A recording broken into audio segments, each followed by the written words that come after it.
The symptoms of a warmer world are already with us. Stronger storms, heavier floods and hotter, longer heat waves. The changes are disrupting plants and animals, and with them millions of people. And those living in poor countries are among the most vulnerable. The United Nations says climate change will cost developing countries up to $67 billion a year by 2030. That's why delegates at these conferences have pushed for financial aid for these countries and set up a number of climate funds.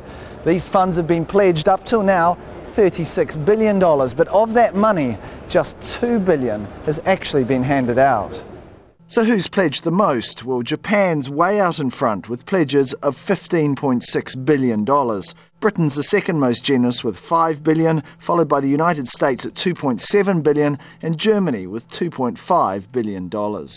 Climate finance is critical to help poor countries adapt to the impacts of climate change that they're experiencing. They didn't cause climate change. They are the least responsible for what's happening to our planet, yet they are the most affected.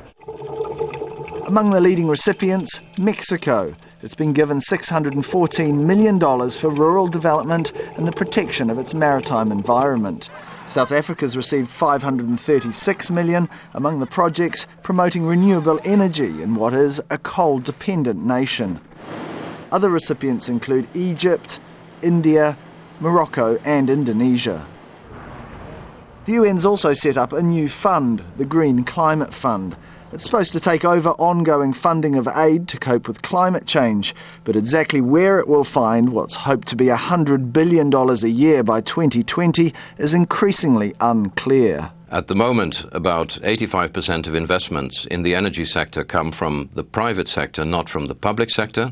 So clearly, if we are to address climate change, certainly if we're to deal with mitigation, then we will need to see very significant investments from the private sector, and the Green Climate Fund will have to show that it is a vehicle that can effectively mobilize private sector resources.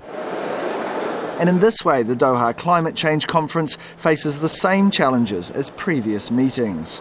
As highlighted by this group of activists, developed nations must honour their existing pledges and find billions more in the years ahead.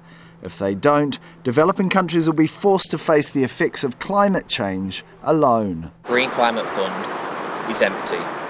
Tarek Bazley, Al Jazeera, Doha.